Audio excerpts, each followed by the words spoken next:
Smile welcome. आजच्या सेशनमध्ये day 2च्या आपणा सर्वांचं स्वागत आहे. Welcome welcome welcome you all. कशा आहात सगळे? कलर और में क्या फरक है? चला, आज मी तुम्हाला बिलकुल डोक्यावरचा ताण कमी करून देणार आहे आणि जीवनातल्या सगळ्या दुःखांना आपण दूर करण्यासाठी पुढचं पाऊल उचलणार आहे. तत्पूर्वी कलर आज में काय वाटलं? किस किस कोणाकोणाला वाटलं की आज आपण भाग्यशाली आहे? श्यामल मॅडम अनम्यूट करा, बोला काय वाटलं. Shyamal madam, is my voice is clear और नॉट? माझा आवाज येतोय? ओके, माझा वीडियो क्लियर है? डन. तो कलर आज में क्या फर्क है, कौन बताना चाहेगा? बघा, तुमच्या शेअरिंग मधनं मला अजून अजून एनर्जी भेटते. ओके, एनीवन, किसी को कुछ फर्क नहीं पड़ा? छान वाटतंय मैडम. चैट बॉक्स नहीं, ऐसा जरा हैंड रेज करो तो मेरी भी एनर्जी बढ़ जाएंगी, हाथ उठा के अगर बता दोगे तो. ओके, चला मॅडम अनम्यूट करा बरं. छान, तुमची स्माइल खूप सुंदर आहे. कारण ते लावा फोननी जॉईन झालेला मॅडम. आता फोनच्या नावाने तुमचं नाव माहिती नाही मला. बोला. लावा फोननी जॉईन झालेला मॅडम. हा बोला मॅडम, कसा आहे कालचा आणि आजचा दिवस? मी फर्स्ट टाइम आली आहे. अच्छा अच्छा.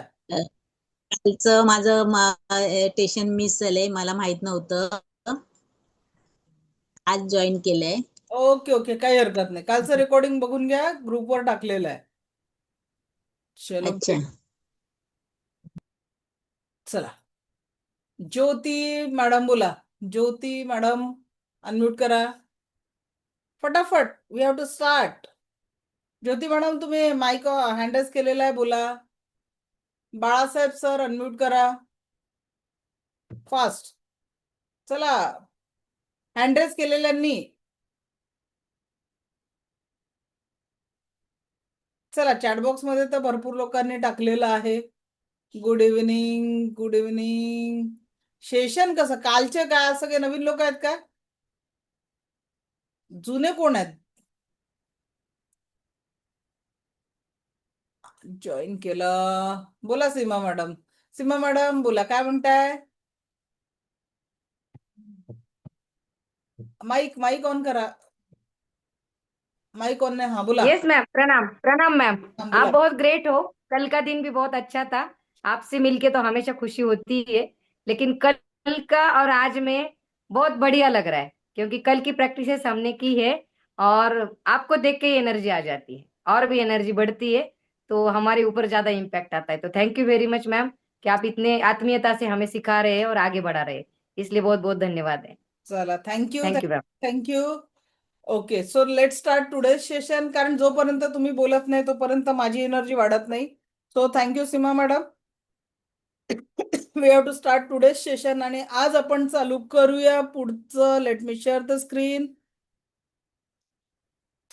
काल आपण मसुरे मोटो यांचा प्रयोग बघितले होते की कशा पद्धतीने आपण या सगळ्या एनर्जीजवर काम करू शकतो आणि आपल्या लाईफमध्ये या पॉझिटिव्ह एनर्जीज आपण एक्सपिरियन्स करू शकतो. तर अफर्मेशन कालचा आपला विषय होता की अफर्मेशन रोज सकाळपासून रात्रीपर्यंत जे जे आपण स्वतःबद्दल बोलतो किंवा विचारांमध्ये बोलतो ते आपल्यासाठी अफर्मेशन बनतं.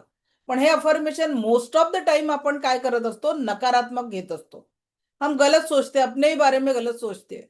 चाहिए सुख आणि आपण दुःखाच्या गोष्टी करतो. चाहिए आरोग्य पाहिजे असतं आणि आरोग्याच्या जागी आपण दुःखाचा विचार सतत सतत करत असतो. म्हणजेच काय, कळत नकळत आपण आपल्या जीवनामध्ये दुःखाच्या एनर्जीला अट्रॅक्ट करत असतो. पण या सगळ्या एनर्जी मधनं जर तुम्हाला पुढे जायचं असेल तर अफर्मेशन तुम्हाला सकारात्मक याच्यात द्यायचं. सकारात्मक आणि प्रेझेंट टेन्स मध्ये स्वतःबद्दल बोलायचं. कसं? तुम्ही बोलू शकता, मी भाग्यशाली आहे. प्रत्येक क्षण जीवनामध्ये मी भाग्यशाली आहे. माझ्याकडे आलिशान बंगला आणि कार आहे. माझ्याकडे संपूर्ण स्वास्थ्य आहे. मी माझ्या कुटुंबासोबत संपूर्ण आनंदाच्या ऊर्जांचा अनुभव घेत आहे. तर या पद्धतीने आपल्याला स्वतःप्रती, फॅमिलीप्रती सकारात्मक अफर्मेशन द्यायचं आहे.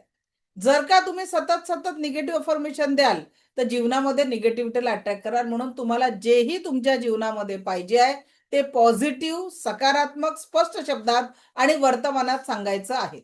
ठीक आहे, जो भी. तर हे झाले तुमचे अफर्मेशन. आता या अफर्मेशनला आपण पुढे जाऊ, समजून घेऊ की कशा पद्धतीने याचं व्हिज्युअलायझेशन याची दुसरी पद्धत आहे. ठीक आहे. आता बघा या अफर्मेशन मध्ये अजून एक प्रॅक्टिकल आहे, तर त्याच्यात डॉक्टर मसुरू इमोटो आणि त्यांच्यानंतर हजारो लोकांनी हे प्रॅक्टिकल केलेलं आहे. तर याचा अर्थ काय आहे बघा, त्यांनी एका बरणीमध्ये भात भरला, म्हणजे 3 बरण्या सेम त्याच्यात भात भरला. एका बरणीवर लिहिलं लव, एका बरणीवर लिहिलं नथिंग, एका बरणीवर लिहिलं हेट. आणि ज्या बरणीवर लव लिहिलं होतं तिला इतकं प्रेमाचे शब्द दिले की बाबा तुझं माझ्यासाठी, म्हणजे तू माझ्यासाठी किती इम्पॉर्टंट आहे. काय आपल्या जीवनात असेच 3 प्रकारचे लोक असतात? Yes or no?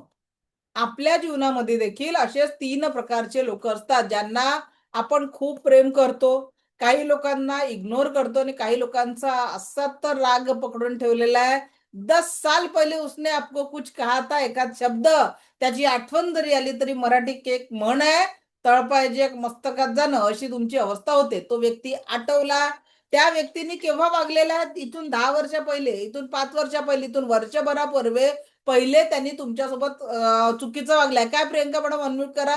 काय असं झालंय का आपल्यासोबत, होतं का? माईक ऑन करा प्रियंका मॅडम. काही लोकांना आपण बिलकुल त्यांच्या केसाला धक्का लागणार नाही एवढं जपतो, बरोबर? बरोबर. काही लोक जसं आता तुम्ही मॉलमध्ये गेल्या, त्यांनी तेवढ्यापुरती कपडे दाखवले वगैरे, त्याचा तुमचा संबंध तेवढाच आला, त्याच्यानंतर तुमचा संबंध येणार नाहीये, वो इग्नोर वाला किस्सा आहे. त्याच्याने तुम्हाला फरक पडत नाही, बरोबर? मॉलवाल्याशी काही फरक पडतो का सांगा प्रियंका मॅडम? नाही नाही, पण काही काही लोक सुद्धा नाही. असे मनामध्ये पकडून ठेवले की नाही, उसने मुझे 10 साल पहिले ऐसा कहा था. त्यांनी 10 वर्ष पहिले म्हटलं, पण तुम्ही 10 वर्ष झाले त्या नकारात्मक एनर्जीला पकडून ठेवलेला आहे. आता कदाचित त्या 10 वर्ष पहिले त्याचा मूड खराब असेल, काहीतरी तो वेगळ्या एनर्जीमध्ये असेल म्हणून तो बोलला. तो बोलून विसरू नाही गेला, पण 10 वर्षापासून त्याला पकडून घट्ट कोणी ठेवलेला आहे, बरोबर? मग जेव्हा जेव्हा हो. त्या माणसाची आठवण येते, त्या व्यक्तीची आठवण येते, एनर्जी कोणाची खराब होते? त्याला काही फरक पडत आहे का? जो 10 वर्ष पहिले बोलून गेला, 5 वर्ष पहिले, 1 वर्ष पहिले बोलून, काहीच फरक पडला नाही. फरक तुमच्या एनर्जीवर पडतो. तुमची एनर्जी नकारात्मक होत असते. तर सेम प्रयोग जेव्हा मसुरे मोटोने केला, ज्याला आपण प्रेमाची एनर्जी देतो ते एकदम तो भात ताजा राहिला, नथिंग वाला थोडासा खराब झाला आणि हेट वाला बुरशी लागली, त्याचं पाणी पाणी झालं. मग विचार करा, आपले अफर्मेशन जर आपल्या कुटुंबातील लोकांप्रती मनातल्या मनात जरी रागाचे, द्वेषाचे निर्माण होत असतील, तर त्यांच्या एनर्जी आणि आपल्या दोघांच्याही एनर्जी खराब होत असतात. तर मग आजपासनं एक नियम, की कितीही वाईट वाटलं तरी देखील आपण एनर्जी खराब होऊ देणार नाही. प्रॉमिस करताय?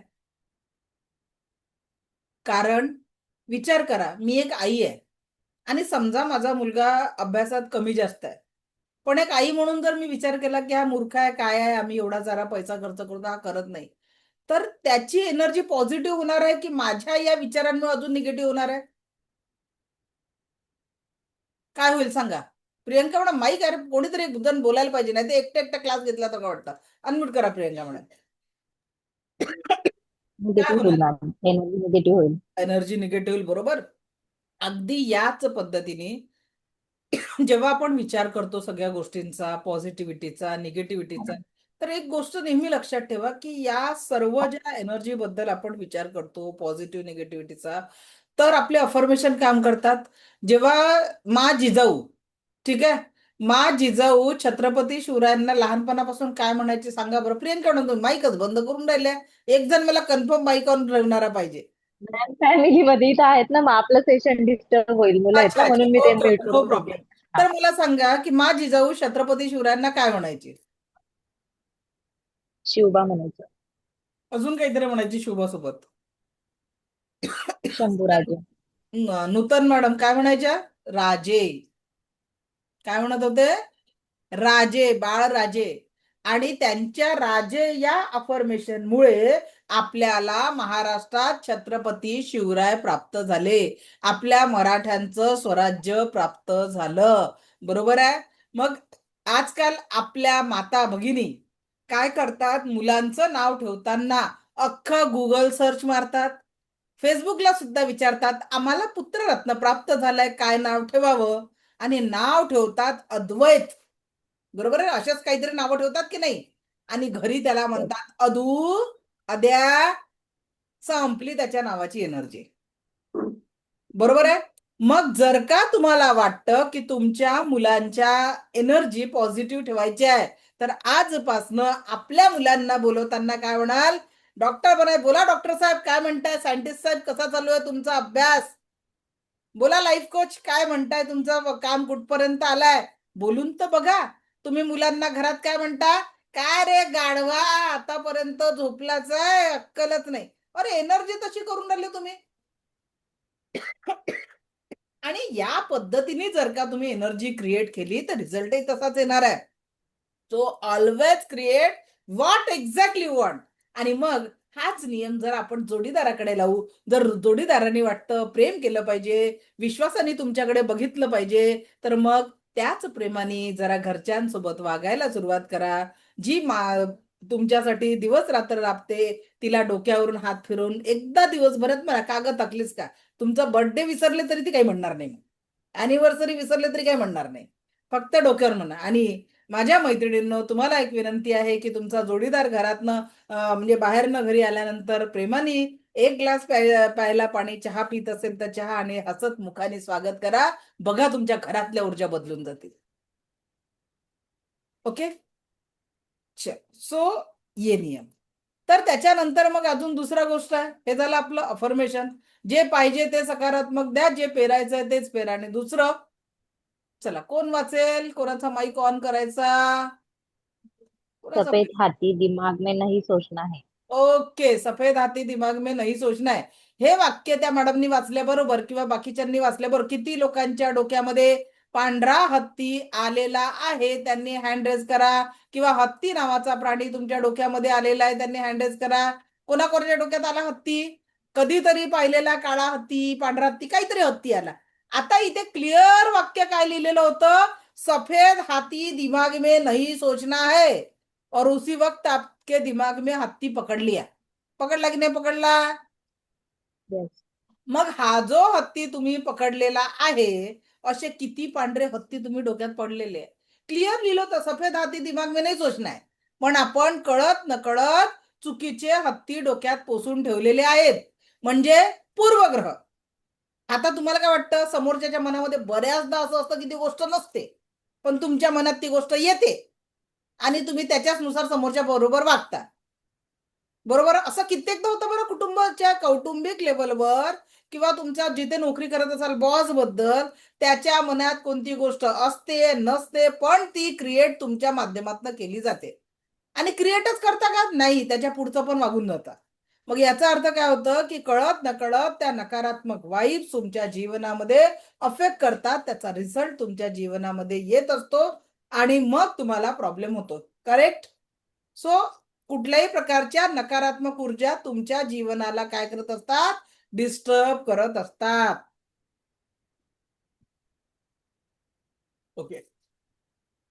सो आता आपण याला अजून थोडं डीप लेवलवर व्हिज्युअलायझेशनला एक मी छोटासा प्रॅक्टिकल करणार आहे तुमच्यासोबत. रेडी आहात प्रॅक्टिकल करायला?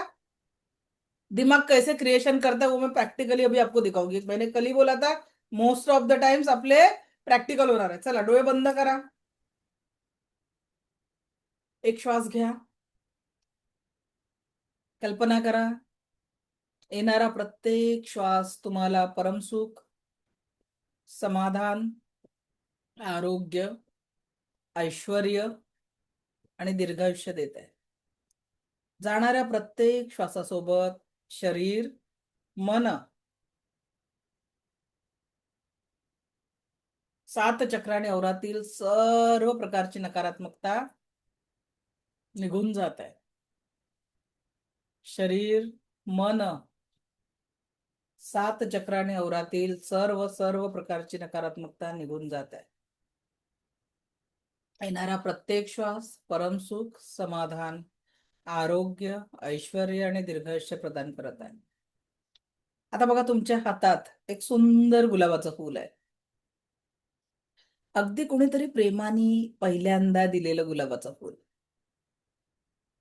तुमच्या आवडत्या रंगाचं, आवडत्या आकाराचं, कदाचित ते कळी स्वरूपात असेल, अर्ध उमललेलं असेल किंवा पूर्ण उमललेलं असेल, कुठलं तरी सुंदर गुलाबाचं फूल तुमच्याजवळ तुमच्या हातात प्रेमाने कोणीतरी ठेवलेलं आहे आणि तुमच्या चेहऱ्यावर त्या फुलाकडे बघून सुंदर स्माईल आलाय आणि हळूवार तुम्ही ते फूल चेहऱ्यासमोर घेतलेलं आहे आणि त्याचा मोहक सुगंध तुमच्या चेहऱ्यावर दिव्य स्माईल आणत आहे, तो आनंद मल्टिपल करत आहे, एक सुंदर स्माईल आणत आहे. याच स्माईल सोबत हळूवार डोळे उघडायचे आहेत आणि कुणी कुणी ते फुल एक्सपिरियन्स केलं त्यांनी हँडल्स करायचं. कुणाकुणाला फुल दिसलं? Raise your hand. आता प्रत्यक्षात बघा. Very good, very good, very good.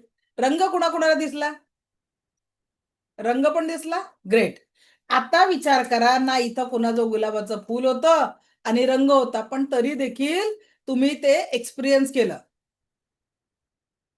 म्हणजेच काय, जी गोष्ट तुम्ही सतत सतत सतत क्रिएट करता माइंडमध्ये, ती प्रत्यक्षात उतरते.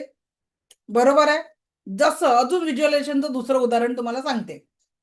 जेव्हाही तुमचं मूल छोटं होतं, ठीक आहे, जेव्हाही तुमचं मूल छोटं होतं, ते धावायला लागलं, कोणत्या आईने म्हटलं, कोणत्या आजीने म्हटलं, अरे धाव, मी तुझ्या पाठीची आहे, असं म्हटलं का?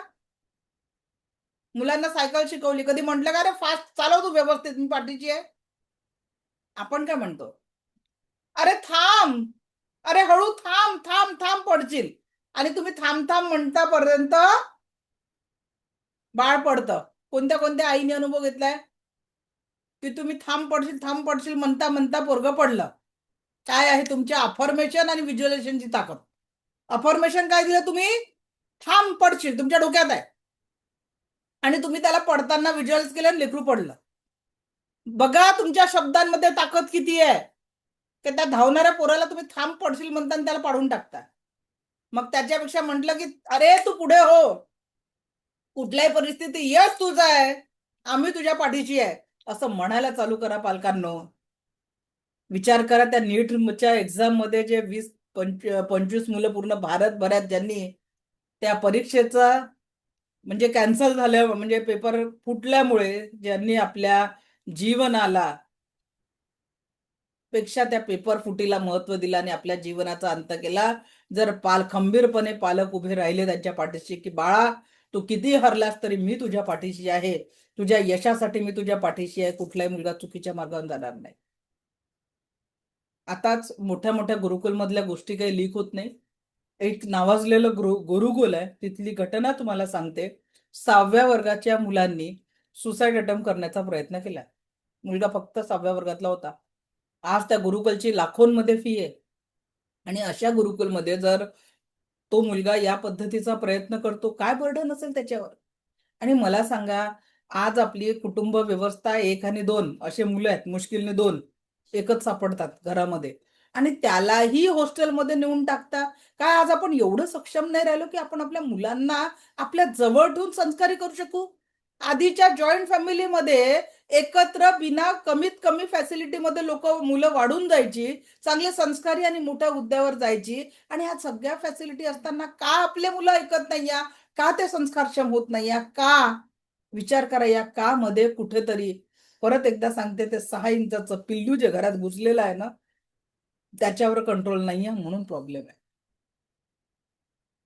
कारण तुम्हीच विचार करा हो, घरामध्ये फक्त हे रूल काय म्हणतात, जे आता जे फॅसिलिटीच्या मागे आपण लागतोय ना, की सगळ्या वस्तू, सगळ्या गोष्टी, पण हे सगळं असताना आपल्याला मुलांच्या पाठीवर खंबीरपणे हात ठेवणारे तुम्ही पाहिजे. बाळा तू जिथे अडला तिथे मी आहे.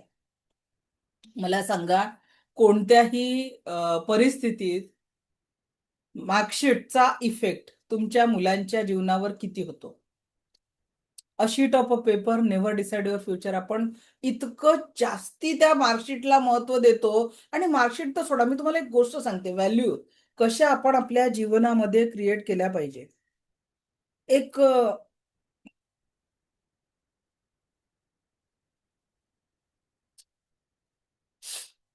एक गोष्ट तुम्हाला सांगते, एक नाही 2 गोष्ट सांगते. आता तुम्हीच विचार करा.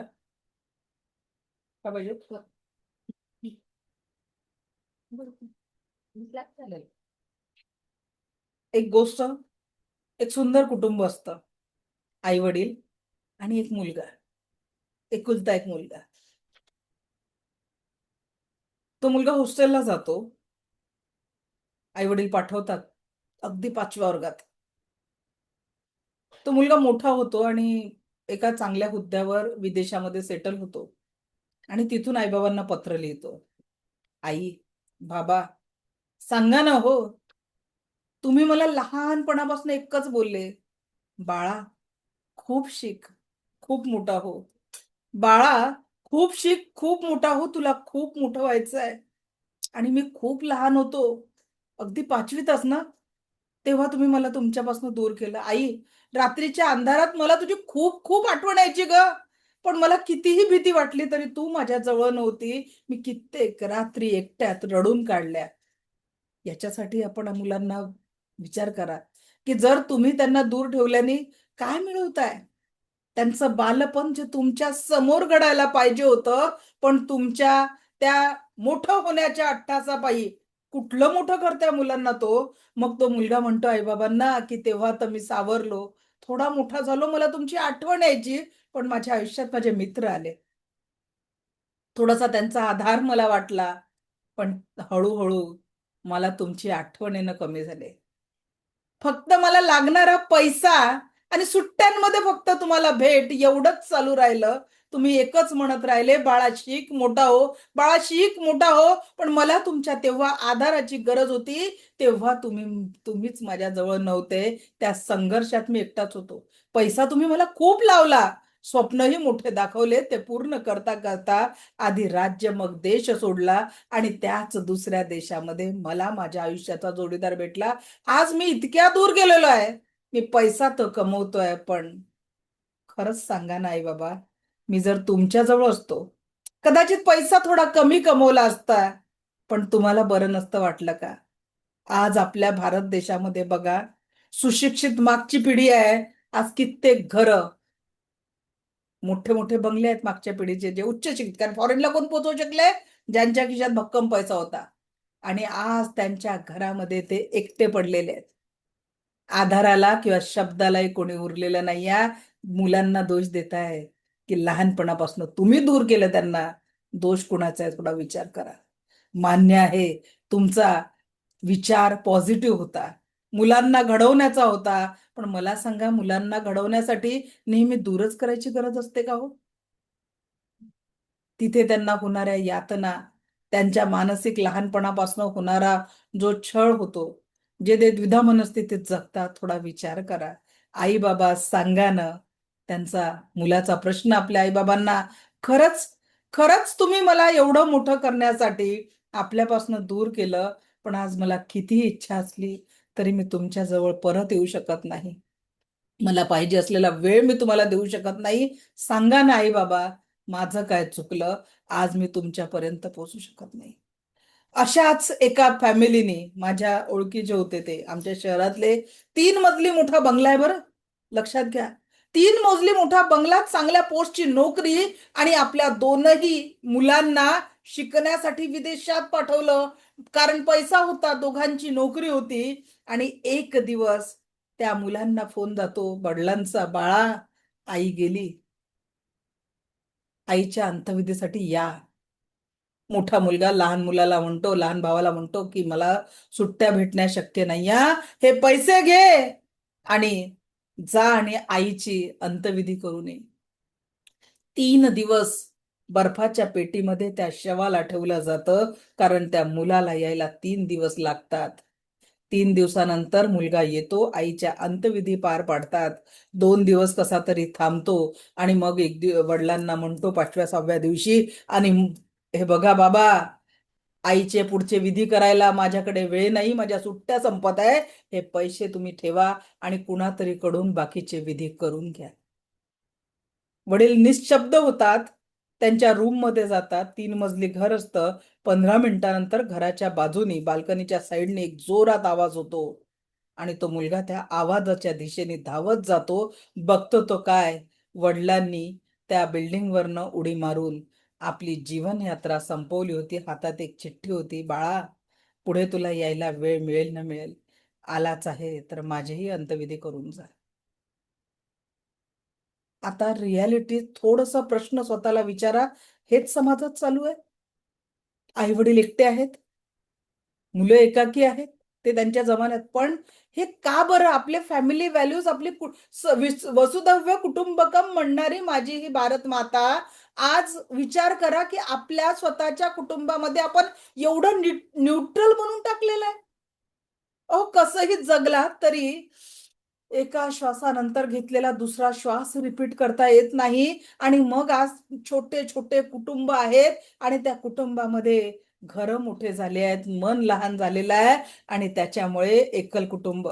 पहिले आपल्या घरी 8 पाहुणे आले, 10 पाहुणे आले तर निघून जायचं. हसबंडनी बायकोला फोन केला, अगं आज 2 पाहुणे येणार आहे किंवा 2 मित्र जेवायला येणार आहे, हिचा डोक्याचा तडफडाट होऊन जातो, कसा खाऊ घालायचं. अन्नाची कमी नाही आहे बरं आज, मोठ्या मनाची कमतरता उरलेली आहे. 2 लोकांना खाऊ घालण्याची मानसिकता आपल्यात उरलेली नाही आहे. कुठल्या स्वातंत्र्याच्या आणि कुठल्या आनंदाच्या मागे धावतोय? खरं सांगा, हे जे मी 2 उदाहरणं सांगितले, बऱ्याच घरांची परिस्थिती झाली आहे की नाही? अजून एक गोष्ट सांगते तुम्हाला, पूर्ण तुम्ही रिसर्च करा की आजच्याही घडीला सांगायला अभिमान वाटतो की माझा जो मोटिवेशन आहे ना, शेतकरी किंवा एकही मजुराचा मुलांनी आपल्या आई वडिलांना वृद्धाश्रमात टाकलेलं नाही. वृद्धाश्रमात जाऊन बघा, जे आधी मोठ्या मोठ्या पदांवर नोकरी करणारे क्लास 1 अधिकारी, श्रीमंत व्यक्ती वृद्धाश्रमात पोहोचलेले आहे, कारण त्यांनी आपल्या मुलांना फॅसिलिटी तर सगळ्या दिल्या, संस्कार द्यायला विसरून गेले. आणि म्हणून जेव्हा ते म्हातारे झाले, मुलांनी त्यांची जबाबदारी घ्यायला विसरून गेले. म्हणून संस्कार हे आत्तापासनं, लहानपणापासनं, कसंही जगला, दी एंड पक्का आहे, इसको कोई रोक नाही सकता. पण तुमच्या हातात जो वर्तमान आहे ना, त्या वर्तमानाच्या क्षणांना ज्या पद्धतीने जगाल, कारण जीवन ना तर पास्टच्या आठवणीत आहे ना फ्युचरच्या प्लॅनिंग मध्ये आहे. जीवन आहे वर्तमानाच्या या क्षणांमध्ये. या वर्तमानाच्या क्षणांमध्ये जशी एनर्जी द्याल ना, तसं जीवन घडणार आहे. आणि म्हणून कुटुंबातल्या जेवढे आपल्या घरात लोक आहेत त्यांना जपायला शिकावं. नात्यांचे व्हॅल्यू, प्रेम घरच्या कुटुंबांमध्ये समजवायला शिकवा. आज मी तुम्हाला विनंती करते की जर तुमच्या घरातले ज्येष्ठ तुमच्या जवळ नसतील, शक्य असेल तर जवळ ठेवा, आणि जवळ नसेल ठेवू शकत ना, एक फोन करून त्यांची विचारपूस करा. त्यांना तुमच्याकडनं खूप काही अपेक्षा नाही आहे, 2 शब्द प्रेमाची अपेक्षा आहे. ते प्रेम त्यांना द्या. दुसरी गोष्ट, आपल्या घरातले मुलं, त्यांना संस्कार देण्याची जबाबदारी आपली आहे.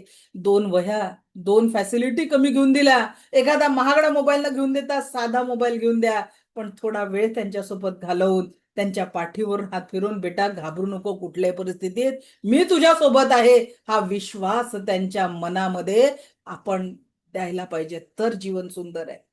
कारण कळतच नाही ना, कुठल्या स्पर्धेत टाकलंय, कुठल्या ह्याच्यात धावतोय, कंटिन्युअसपणे आपल्या जीवनामध्ये काय सुरू आहे. एक सुंदर स्टोरी मी तुम्हाला सांगते, मला खूप आवडली होती ती स्टोरी. स्टोरी अशी आहे बघा, एक सुंदर घर होतं. त्या घरामध्ये पती पत्नी, एक छोटासा मुलगा, आणि एक त्या मुलाचे आजोबा, छोट्या मुलाचे आजोबा, म्हणजे 5 लोकांचं कुटुंब होतं. आजोबा वयाने थकले होते, त्यांना चालताना आधार लागत होता. त्यांच्यासाठी घरात एक छडी आणली होती. पण आजोबांना छडी घ्यायला विसरून जायचे आणि भिंतीच्या आधाराने चालत चालत हॉलमध्ये यायचे.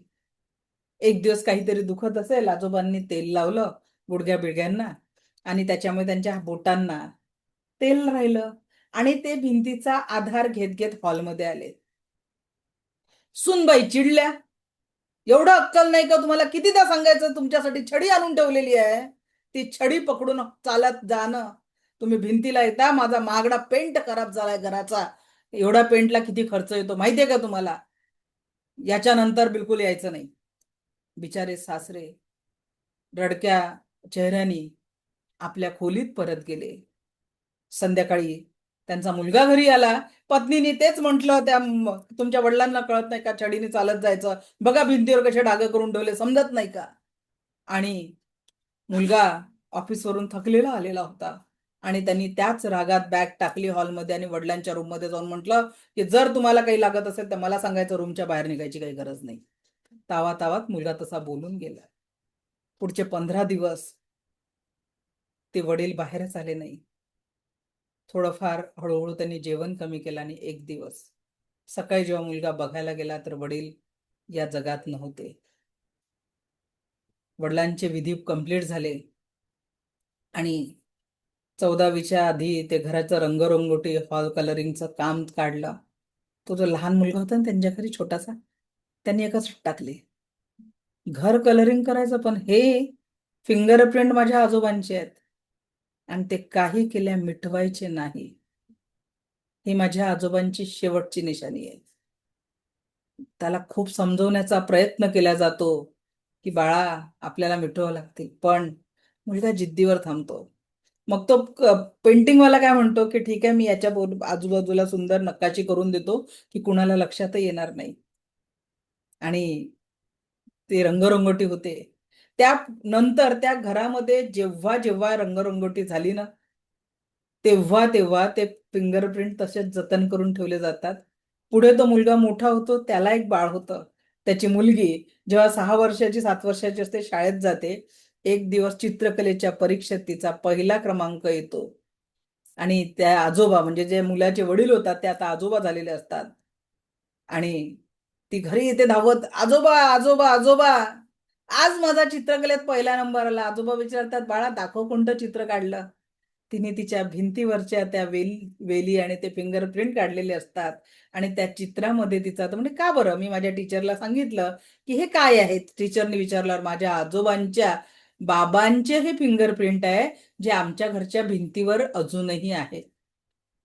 आणि त्या तिच्या वक्तव्यामुळे तिच्या त्या चित्राला पहिलं बक्षीस मिळालेलं असतं आणि त्याच्यानंतर ते मुलाला म्हणजे जे आजोबा झाले त्याला एकदम वाटतं की मी जर त्यावेळेस माझ्या वडिलांचा आधार बनलो असतो तर किती छान झालं असतं, माझे बाबा काही दिवस अजून जगले असते. आणि त्या विचारात ते उठायला बघतात तर तेव्हाच त्यांचा बाजूला असलेला तो लहान मुलगा जो मोठा झालेला आहे तो त्यांना आधार बनतो आणि तेव्हा त्यांना लक्षात येतं. म्हणून जोवर तुमच्या आजूबाजूला हे ज्येष्ठ लोक आहेत ना, थोडी काळजी घ्या हो.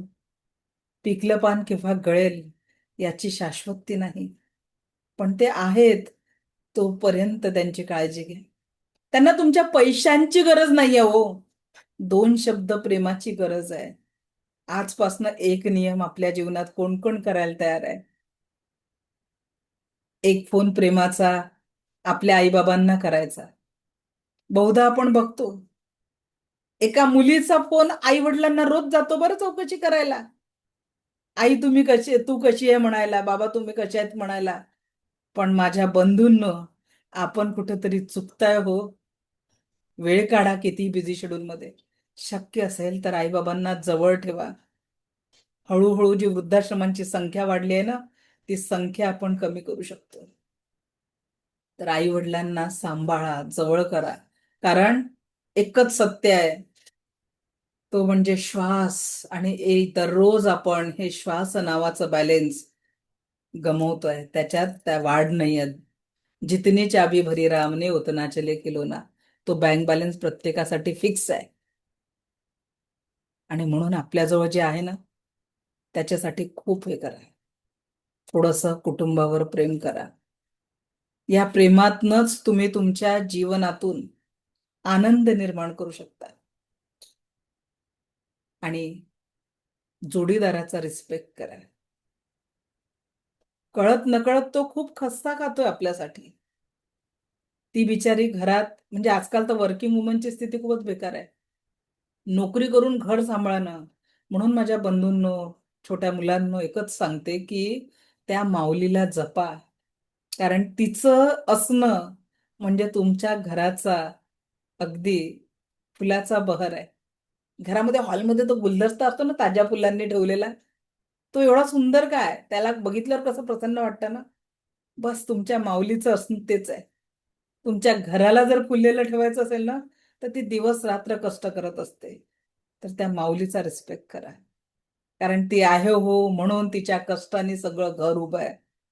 जेव्हा कष्ट करणारी ती या जगात नसेल ना तेव्हा तुमच्यावर येणाऱ्या जबाबदाऱ्या आणि एकाकीपणा कोणीही तिची जबाबदारी बरोबरी करू शकणार नाही.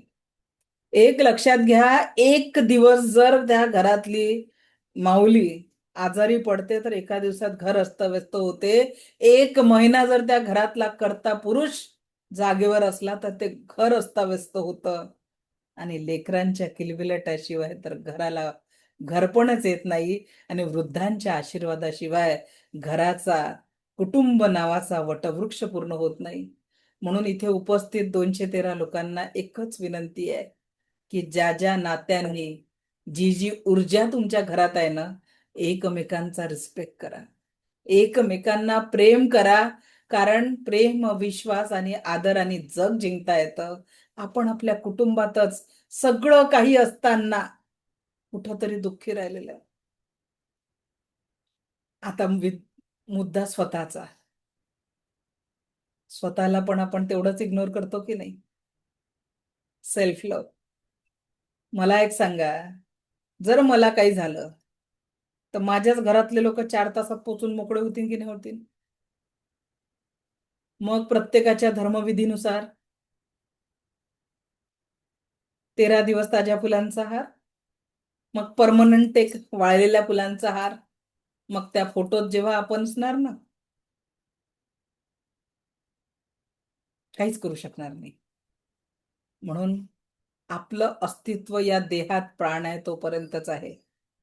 कारण एकदा का व्यक्ती या देहातनं फुटत पोचला ना, तर आपल्यासाठी सगळं संपलेलं आहे आणि लोकांच्या मनात फक्त आठवण म्हणून उरलेलं आहे. आणि म्हणून म्हणतात की जे काही क्षण आपल्या जवळ आहे ना वर्तमानातले, ते स्वतःवर, म्हणजे जेवढं फॅमिलीला प्रेम करायचं आहे तर आधुनिक वस्तू जमा करा, मी असं नाही म्हणत, करा. पण त्या सगळ्या मिळवताना तुम्ही कुटुंबाला किती वेळ देताय हो, तोही विचार करा. कारण जर एखाद्या घरामध्ये खूप साऱ्या सुखसुविधा आहेत, नूतन मॅडम अनम्यूट करा. एखादा व्यक्ती गाडी घेण्यासाठी स्वप्न बघतो, एखादा व्यक्ती कार घेण्याचं स्वप्न बघतो, पण प्रत्येक क्षण मी स्वस्त आहे. काय स्वप्न बघायचं आजपासून? मी स्वस्त आहे, मी मस्त आहे, मी जबरदस्त आहे, माझ्या कुटुंबातील प्रत्येक व्यक्ती देखील परम सुखी, समाधानी, आरोग्य संपन्न, ऐश्वर्य संपन्न आणि दीर्घायुषी आहे. हे स्वप्न बघणं तुमच्या घरातल्या त्या घरासमोरच्या गाडी बंगल्यापेक्षा महत्वाचं आहे की नाही सांगा? एका राजाची गोष्ट माहिती आहे ना? एक राजा नेहमी आजारी असतो आणि त्याला एक ऋषी येऊन म्हणतो की तुला जर निरोगी व्हायचं असेल तर एका अशा व्यक्तीचा शर्ट घाल की जो संपूर्ण सुखी आहे, ज्याला शांत झोप येते. तो राजा सर्वत्र घोडे पाठवतो आणि त्या सैनिकांना पाठवतो आणि त्या सुखी व्यक्तीला शोधायला सांगतो. ज्याला विचारवतो म्हणते मी दुःखी आहे. असं काही दिवस फिरल्यानंतर राजा म्हणते हट, तुमच्याने होत नाही, मी स्वतः निघतो आता सुखी व्यक्तीचा शोध घ्यायला. जेव्हा सैनिक म्हणतात आम्हाला सुखी व्यक्ती भेटला नाही, मग राजा त्या सुखी व्यक्तीला शोधायला निघतो. एका ठिकाणी एक व्यक्ती त्याला दिसतो जो दगडाची उशी करून झोपलेला असतो. राजा त्याच्याजवळ जातो आणि त्याला विचारतो, का रे बाबा, तू सुखी आहे का? तो म्हणतो हो, मी एकदम सुखी आहे, बघा किती मस्त गाढ झोपेत मी निवांत आहे. मग असं करतो का, मला तुझं शर्ट देतो का घालायला? आणि मग राजाच्या लक्षात येतं, अरे या माणसाने तर शर्टच घातलेला नाहीये. म्हणजेच त्याला शर्ट घालण्याचं देखील त्याच्याकडे पैसे नाहीये, पण तरी देखील ते सुखी आहे. तर वस्तू जमा करण्यापेक्षा नात्यांमध्ये प्रेम जमा करा, विश्वास जमा करा, आदर जमा करा आणि स्वतःवर प्रेम करा. जसं तुम्ही कुटुंबावर प्रेम करता की नाही, तसं काय नूतन मॅडम, स्वतः कुटुंबावर प्रेम करता का? कोण कोण आहे तुमच्या हो, कुटुंबात सांगा बरं? मी, माझे मिस्टर आणि मुलगी. ओके. सगळ्यांवर प्रेम करता हो, आणि स्वतःवर? हो. Very good. आता स्वतःवर जेव्हा प्रेम करता, what is the concept of self love? स्वतःवर प्रेम करता म्हणजे नेमकं काय करता? अ, सगळ्यात गोष्ट म्हणजे पहिली गोष्ट घराची जबाबदारी पार पाडून उरल्या वेळामध्ये मी स्वतःची काळजी घेते. जर वेळ असेल तर मेडिटेशन करते, योगा करते, खाण्यापिण्याकडे व्यवस्थित लक्ष देते. चला, व्हेरी गुड. सगळ्यांनी नूतन मॅडम साठी क्लॅप करा. कारण त्या स्वतःकडे लक्ष देतात. आणि इथे माझ्या कितीतरी मैत्रिणी अशा आहेत ज्या सबसे आखिर में मैं. रात्रीची उरलेली भाजी कोणी खावी? ठीक आहे, टाकावं लागू नये. रिस्पेक्ट नाही, प्यार नाही खुद से. तर स्वतःवर प्रेम करणं. मी तुम्हाला हे नाही म्हणत की अन्न फेकून द्या, पण ती उरलेली भाजी एकटीने खाण्यापेक्षा घरात जेवढे 4 लोक आहे, 3 लोक आहे, चमचा चमचा जाऊ दे ना त्यांच्या ह्याच्यात, काही बिघडणार नाही. एकटीचीच तब्येत खराब करण्यापेक्षा थोडं थोडं. आणि माझ्या जे ज्येष्ठ बंधू आहेत, भगिनी आहेत, त्यांनी या गोष्टीची काळजी घ्या की तुझी मायमाऊली सतत तुमच्या आनंदासाठी कष्ट करते आणि ती सगळ्यात शेवटी जेवायला बसते. जरा तिला सोबतीने जेवायला बसवून तर बघा, तिच्याही मनातल्या गोष्टी जाणून तर बघा, थोडं तिला आवडतं तसं करून तर बघा. कारण जीवन हसत जगायचं असतं, मरण हसत मरायचं असतं. दुःखाच्या सक्त पहाऱ्यातून सुख हळूच चोरायचं असतं. आणि या क्लासमधून आपण त्या सुखाची चोरी करायला शिकणार आहे. माखन चोर कृष्णाला कधी कोणी चोर म्हटलं नाही, कारण त्याची चोरी देखील चांगली होती. त्याच पद्धतीने आपण आपल्या जीवनामध्ये, आपल्या कुटुंबामध्ये आनंदाची चोरी करायला शिकणार आहे आणि दुःखाला जीवनातून काढून टाकायला शिकणार आहे. जेव्हा आपण आनंदाची चोरी करू आणि दुःखाला जीवनात काढून टाकू, आयुष्यामध्ये खूप काही बदललेलं असेल. आणि सुखाला कोण कोण आजपासून सुखाची चोरी करणार आहे? चॅट बॉक्स मध्ये टाईप हो जाय मी. चला टाईप करा पटकन, मी टाईप करा की जे आपल्या जीवनामध्ये आनंदाची चोरी करणार आहे.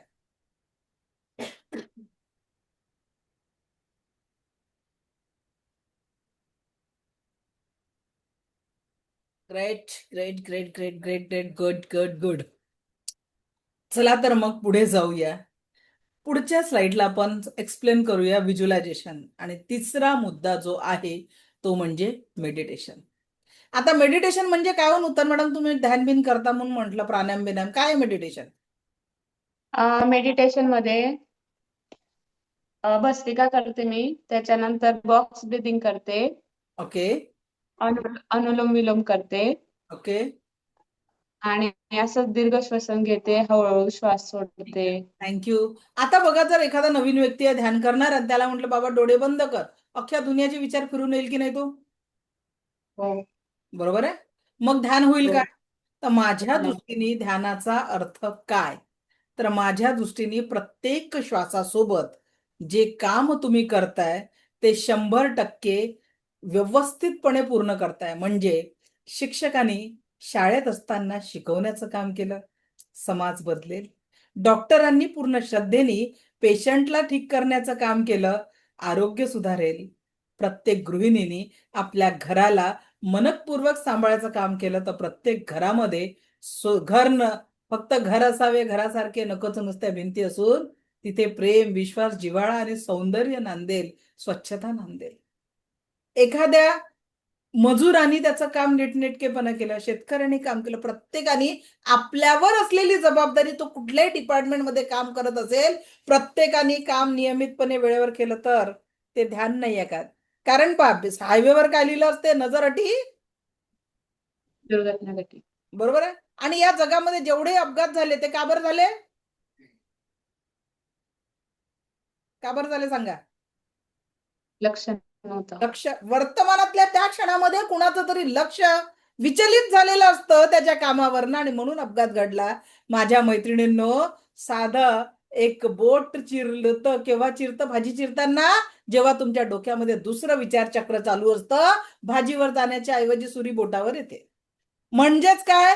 लक्ष जर नसलं तर काहीही होऊ शकतं. म्हणून आज आता या क्षणी मी सगळ्यांना रिक्वेस्ट करते की बाबांनो, वर्तमानाच्या क्षणांमध्ये जे काम करत आहे 100% ऊर्जांनी करा.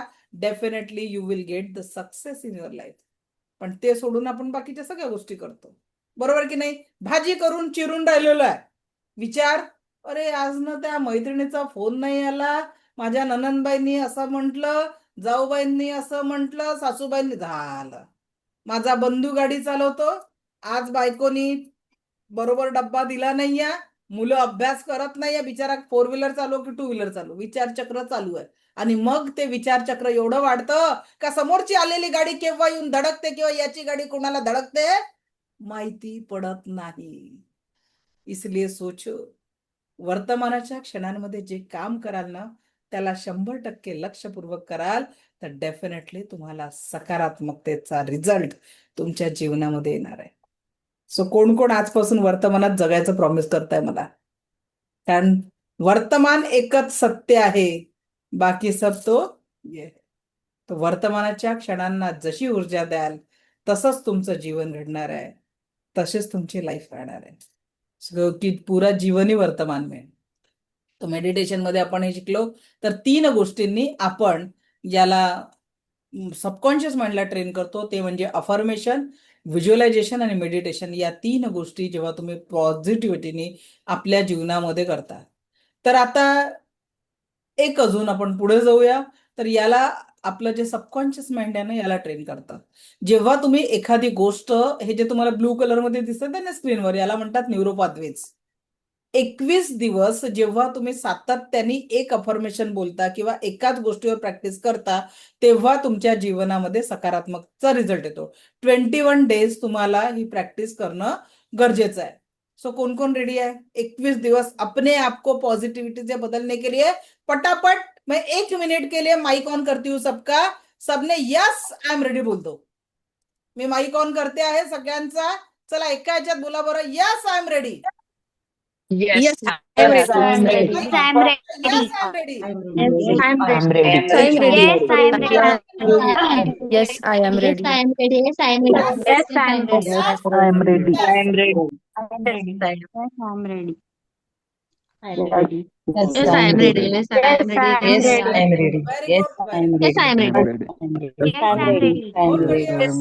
बहुत बढ़िया. चला थँक्यू थँक्यू. ज्यांनी पण रेडी म्हटलंय, अभी देखो जिसने रेडी बोलाय. आता मी तुम्हाला 2 मिनिटाचा पुढचा टास्क देत आहे. तुमच्या जबाबदाऱ्या काय आहेत? ज्या काही तुमच्या जबाबदाऱ्या, पहिल्या 10 जबाबदाऱ्या पटापट लिहा बरं. ज्या तुमच्यावर जबाबदाऱ्या पटकन लिहून काढा. पटापट 10 जबाबदाऱ्या लिहा, फास्ट. लिहा लिहा लिहा पटापट पटापट. ज्या जबाबदाऱ्या तुमच्यावर आहे जस्ट लिख डालो.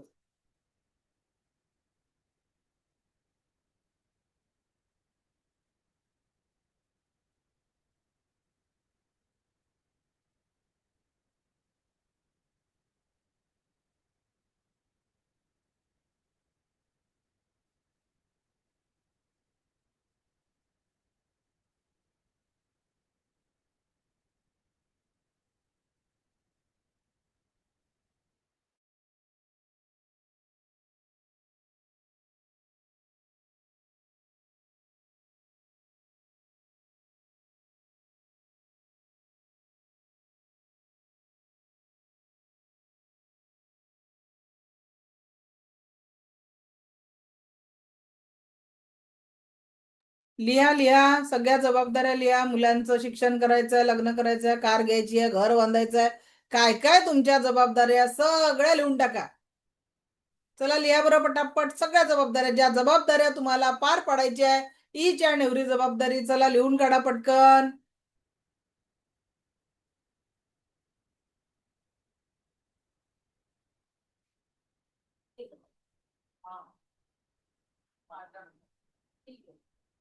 मॅडम ते येत आहे, त्यांना कॉल करून थोडा लेट बोलावू का?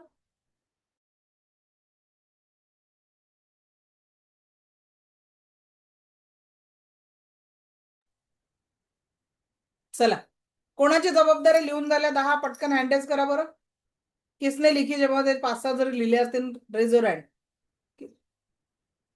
चला हा गॅलेक्सी M12 नावाने जॉईन झालेले सर अनम्यूट करा आणि जबाबदाऱ्या सांगा.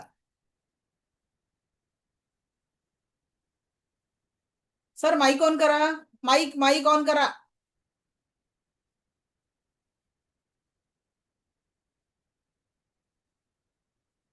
सर माईक तिथे बघा, मी माईक साठी बटन चालू केलेलं आहे. कुठे गेले सर? मनीषा मॅडम लिहिल्या का जबाबदाऱ्या? सरांचा माईक ऑन होत नाही तोपर्यंत तुम्ही माईक ऑन करा. मनीषा माईक ऑन करा ना मॅडम. हो हो केला सॉरी. ओके चला बोला. पहिलं म्हणजे माझं घर सांभाळणे माझी पहिली प्रायोरिटी, मुलांकडे लक्ष देणे, मिस्टरांकडे लक्ष देणे, व्हेरी गुड. माझे आई बाबा आणि माझी सासू, हे माझ्यासाठी तुम्ही आज जे शिकवलंय मी माझ्याकडून त्यांना 100% देण्याचा मी नक्की प्रयत्न करीन. सेकंड थिंग, मला जी गाडी आहे त्याच्यापेक्षा मोठी गाडी हवी आहे. ओके. मला 3 BHK फ्लॅट हवाय अजून. Very good. बहुत अं, बढिया. हा बोल. आणि मला स्वतःची प्रॅक्टिस सुरू करायची आहे आणि पुढे इथून पुढचं जे करिअर आहे माझं ते उत्तम करायचं आहे. Very good, very good. झाल्या जबाबदाऱ्या? येस. ओके. बघा, आता मॅडमनी सगळ्या जबाबदाऱ्यांची मोठी लिस्ट दिली, पण मनीषा मॅडम, तुमच्या जबाबदारीत तुम्ही कुठं आहे? हे आहे ना, माझा अभ्यास सॉरी ते वाचायचं राहिलं. माझ्या अभ्यासासाठी मी वेळ दिलाय. अभ्यासासाठी वेळ ठीक आहे, करिअरसाठी वेळ दिलेला आहे, पण what about your inner happiness, your inner health, inner peace कुठं आहे? अख्ख्या लिस्ट येस. लिस्ट केली, पण त्या लिस्ट मध्ये तुमचं स्वतःचं पर्सनल अस्तित्वच नाहीये. मी मगाशी काय म्हटलं, मला जर काही झालं तर माझ्या कुटुंबातील लोक 4-5 तासात पोहोचून मोकळे होतील. बरोबर आहे, ही प्रत्येकाच्या जीवनाची सत्यता आहे. मग जर तुम्ही सगळ्या जबाबदाऱ्या निभवताना तुमच्याच लिस्टमध्ये तुम्ही नाहीये तर काय फायदा आहे? अहो, जोपर्यंत या देहात प्राण आहे तेव्हापर्यंत कुणाची तरी आई, कुणाची तरी पत्नी, कुणाची तरी मुलगी, ज्या पोस्टवर, ज्या याच्यावर तुम्ही काम करताय ते सगळं अस्तित्व आहे. ज्या क्षणी या देहातनं प्राण निघाला, आपण आपल्यासाठी संपलेलं आणि लोकांच्या याच्यात फक्त आठवण आहे. मग विचार करा की जोही क्षण जो तुम्ही, आणि म्हणून आजपासून मी माझ्या प्रत्येक मैत्रिणीला, प्रत्येक बंधूला एक विनंती करते की तुमच्या 24 तासामध्ये 1 तासाचा टाइम फक्त तुमचा मी टाइम असला पाहिजे, ज्यात तुम्ही स्वतःच्या स्वास्थ्यासाठी चांगला व्यायाम, चांगला आहार आणि चांगले विचार, चांगले अफर्मेशन देऊ शकाल. काय अर्थ आहे, दुनियासाठी सगळं करत जाल पण शेवटी जाताना राहील, अरे यार भगवान थोडासा टाइम दिया रहता ना तो बहुत कुछ अच्छा हुआ रहता. पण जो वेळ या जगामध्ये रस्त्यावरचा भिक्षेकरी असो की APJ अब्दुल कलाम सरांसारखं दिव्य व्यक्तिमत्व असो की छत्रपती शिवरायांसारखं दिव्य तेज असो की डॉक्टर बाबासाहेबांसारखं दिव्य ज्ञान असो, सगळ्यांच्या जवळ 24 तासाच होते, आपल्या जवळ 24 तासाच आहे. आणि ह्या 24 तासामध्ये आपल्याला प्रत्येक क्षण आपल्यासाठी आणि आपल्या कुटुंबासाठी परमसुख, समाधान, आरोग्य, ऐश्वर्य आणि दीर्घायुष्यासाठी काम करायचं आहे. आणि त्याच्यासाठी वेळेचं योग्य नियोजन देखील करता येणं गरजेचं आहे. नाहीतर 10 जबाबदाऱ्या घेऊन टाकल्या, घर एवढं मोठं बांधतो, घरात साफसफाईला कोणी भेटत नाही, आहे की नाही? बरोबर आहे. तर त्याच पद्धतीने या घराची इमारत, त्या घराला जेवढं तुम्ही सजवण्याचा प्रयत्न करताना या घराला निरोगी ठेवता आलं पाहिजे तर मजा. नाही तर काय होतं, सगळे घर अगदी.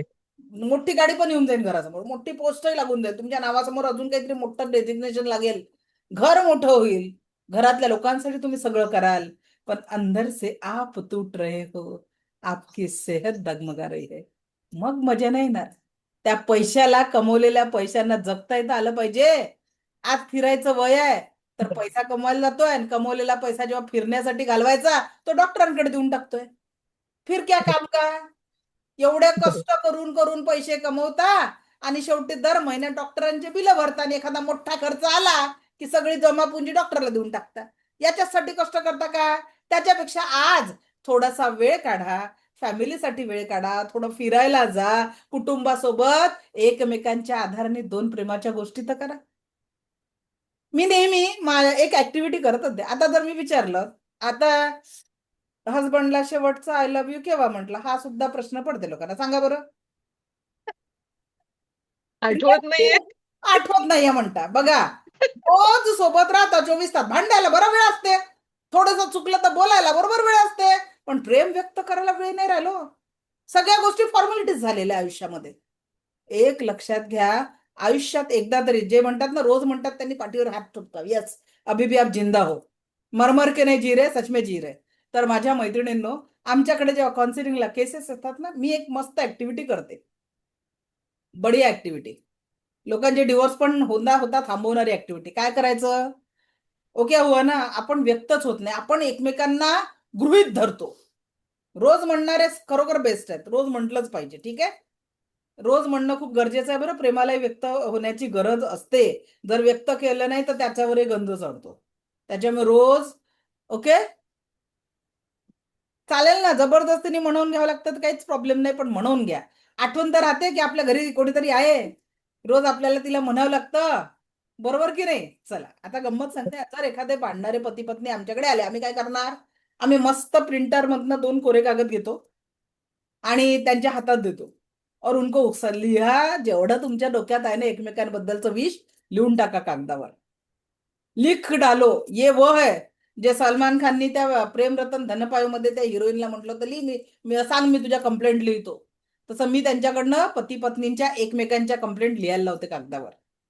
मग त्यांचं लिहून झालं, मस्त 10-15 मिनिटाचा वेळ देते, लिहायला लावते. मग ते 2 कागद त्यांच्याकडून घेऊन इथे फोल्ड करून पेपरवर ठेवून देते. मग काय करायचं? 2 नवीन कागद देते आणि त्यांच्यात तो कागद देण्याच्या आधी मी त्यांच्याशी संवाद साधते. बघा तुम्ही पहिल्यांदा भेटला होतात, किती प्रेम करायचा ना, काय उत्साह होता तुमचा एकमेकांप्रती काहीतरी करण्याचा. त्यांना जुने दिवस आठवण्यास मदत करते. आणि आयुष्यात तुम्ही एकमेकांसोबत जे प्रेमळ क्षण घालवले, जरा त्या एकमेकांबद्दलच्या प्रेमळ आठवणी कागदावर लिहा. काय होतं ना, पहिल्या कागदावर पहिलेच सगळं फ्रस्ट्रेशन निघून गेलेलं असतं. दुसऱ्या कागदावर जेव्हा एकमेकांबद्दल सोबत घालवलेले चांगले क्षण, व्यक्त केलेल्या प्रेमाचे ते क्षण जेव्हा बाहेर पडतात ना, ते लिहिता लिहिताच त्यांच्या डोळ्यातनं पाणी व्हायला लागलेलं असतं. कारण राग निघाल्या, रागाचा पूर निघून गेलेला असतं आणि प्रेम कुठेतरी बाहेर पडायला लागलेलं असतं. मग ते लिहून झाल्यावर 2 कागद आम्ही एक्सचेंज करतो. पहिले कागद माझ्याजवळ जमा आहे बरं, दुसरे कागद आम्ही त्यांना एक्सचेंज करतो आणि मग त्या कागदावर लिहिलेलं असतं फक्त प्रेम, फक्त प्रेम आणि फक्त प्रेम. आणि जे ही पाहिजेच नाही, हा पाहिजेच नाही असे म्हणून आलेले जोडपे जाताना मात्र एकमेकांच्या हातात हात घालून जातात आणि बघा आयुष्य किती सुंदर होऊन जातं. आणि म्हणून माझ्या मैत्रिणींनो, एकच फोन काम करू शकतं. जेव्हाही असा रुसवा असेल ना, अबोला मात्र धरू नका. प्रेमाने फोन करा. समोर बोलता येत नाही ना, पत्र लिहा. काय मोबाईलने प्रेमपत्र कमी झाले आहेत, पण लिहा, घरातल्या घरात लिहा. आणि नाही तर फोन करा. आज तुमच्या आवडीचा स्वयंपाक केलेला आहे, घरी या बरं. एक 9 वर्ष लग्न झालेली महिला, नाही 12-13 वर्ष लग्न, 9 वर्षापासून त्यांच्यात अबोला होता, फक्त मुलांप्रती. याची फी भरायची, आज मीटिंग आहे, जायचं बस, इथं नाही संवाद. पती पत्नी में बाकी कुछ बचा नाही. मग ती रडली अक्षरशः माझ्याकडे, की असं आहे मॅडम, काहीतरी सोल्युशन द्या, अस्वस्थ वाटतं, जगायची इच्छा होत नाही. मी म्हटलं आज पतीला फोन करा प्रेमाने आणि एवढंच म्हणा की तुमच्या आवडीचा स्वयंपाक केलेला आहे, घरी लवकर या. कदाचित इतक्या वर्षांमध्ये तो पती देखील त्याच शब्दांची वाट बघत होता. तो खरोखर लवकर घरी आला. येताना हातामध्ये मिठाईचा डबा आणि त्यासोबतच काय आणलं होतं त्यांनी? एक सुंदरसा गजरा आणि एक गुलाबाचं फूल. त्या दिवशीची ती रात्र आणि तो दिवस त्यांचा गप्पा करून इतका सुंदर काळ गेला. सकाळी जेव्हा त्या लेडीजचा फोन आला, तेव्हा ही बॅच फ्रीमध्ये नव्हती, 3,000 फी असायची, त्याच्यामुळे विद्यार्थ्यांचे नंबर माझ्याजवळ असायचे. त्या स्टुडंटचा माझ्याकडे फोन आला आणि मॅडम, एवढं सोपं होतं का? थँक्यू म्हणून त्या म्हणतात, ती महिला एवढी रडली की इतक्या वर्षाचं जणू तो एकमेकांचा जो दुरावा झाला होता तो प्रेमामध्ये बदललेला होता. खरंच सांगते हो, आयुष्य खूप सोपं आणि सुंदर आहे आणि तिला जगण्याची कला रेकी म्हणजे आपण शिकतोय. ओके, तर याचाच पुढचा भाग आपण उद्याच्या सेशनमध्ये घेऊया.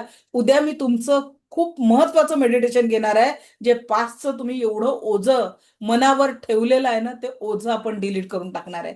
तुमच्या मनामध्ये असलेला राग द्वेष याला उद्या धुवून काढणार आहे. तर त्याच्यासाठी अवश्य दूर करा. काल सांगितलेली सूचना तुम्ही पालन केली नाही, कालचं आणि आजचं सेशन आवडलं असेल तर 3 लोकांना अवश्य लिंक शेअर करा. उद्या पास्टच्या सगळ्या कटू आठवणींना आपण विसरून जाणार आहे आणि जीवनामध्ये आनंद, सुख आणि समाधान. आणि आजचं सेशन कसं वाटलं तुम्हाला ग्रुपवर, काल आमच्या स्टाफकडनं गुगलची रिव्ह्यूची लिंक टाकायची राहून गेलेली आहे, आज ती लिंक तुम्हाला मिळेल. तर कालचं आणि आजचं सेशन कसं वाटलं नक्की शेअर करा, कारण तुमचे शेअरिंग हे माझ्यासाठी प्रेरणा आहे. मला ऐकून घेतलं यासाठी कोटी कोटी आभार. दिव्य रेकी शक्ती आपल्या जीवनात परम सुख, समाधान, आरोग्य, ऐश्वर्य आणि दीर्घायुष्य निर्माण करो, हीच ईश्वरचरणी प्रार्थना. Thank you, thank you, thank you very much. धन्यवाद, धन्यवाद, धन्यवाद. भेटूया थँक्यू सो मच. सोबत. Thank you, thank you, thank you very much. प्रत्येकाने रिव्ह्यू द्या, म्हणजे तुमच्या रिव्ह्यू मधनं मला ऊर्जा भेटेल. Okay, so thank you. पाठवलेल्या ग्रुपवर सगळ्यांनी रिव्ह्यू द्यायला सुरुवात करा, कारण तुमच्या रिव्ह्यू मधनं मला प्रेरणा मिळते. धन्यवाद. भेटू याच ऊर्जांसोबत. Thank you, thank you, thank you very much. धन्यवाद.